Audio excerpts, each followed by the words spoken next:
Hello साथीहरू, नमस्ते। सबैजना सन्चै हुनुहुन्छ होला। म पनि सन्चै छु। आज चाहिँ बाबुहरूले बाहिर घुम्न जाने कि घुम्न जाने अस्तिदेखि भनिरहेको हुनाले आज चाहिँ हामी झन्डा पार्क जाँदैछौँ।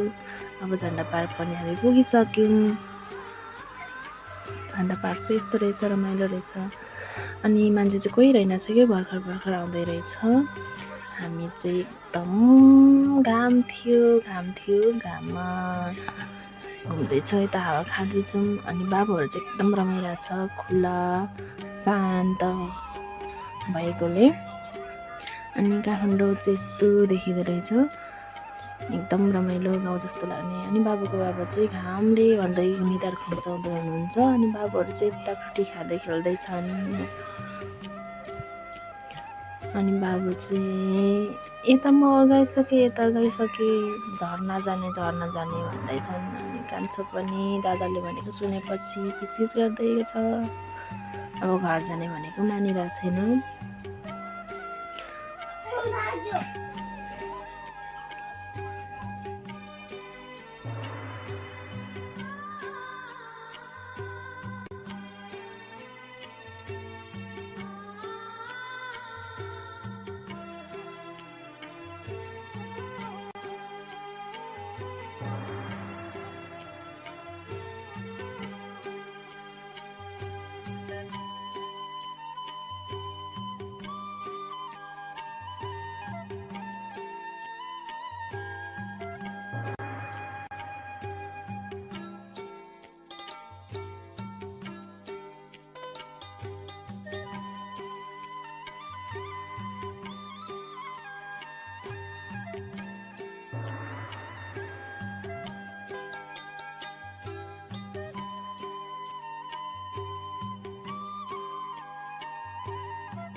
अनि मेरो कान्छो चाहिँ राष्ट्रिय गान गाउँदैछ।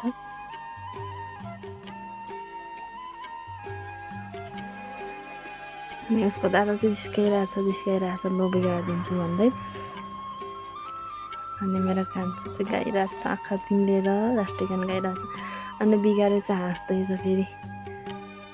अनि भुइँभरि लरिबुरी गर्दैछ। दादाले हँसाएर बिग्रेर फेरि गाउँछु गाउँदैछ। फेरि बिग्रेर हाँस्दैछ मरिमरि।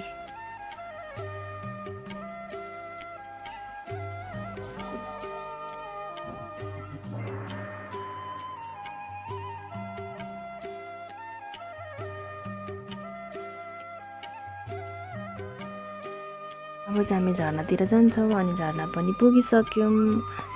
अनि म चाहिँ कत्रो झर्ना होला भनेको, यत्रो सानो झर्नाले चाहिँ यति सानो झर्ना पनि कति आएको होला मान्छेहरू हेर्न। आफू त यस्तो झर्ना गाउँतिर कति योभन्दा ठुलो देखेको हुनाले केही जस्तो लागेन। अनि हामी चाहिँ यहाँ पनि एकछिन बसेर हिँड्यौँ। पानी पर्न लागेको थियो, त्यही भएर अब हिँड्यौँ।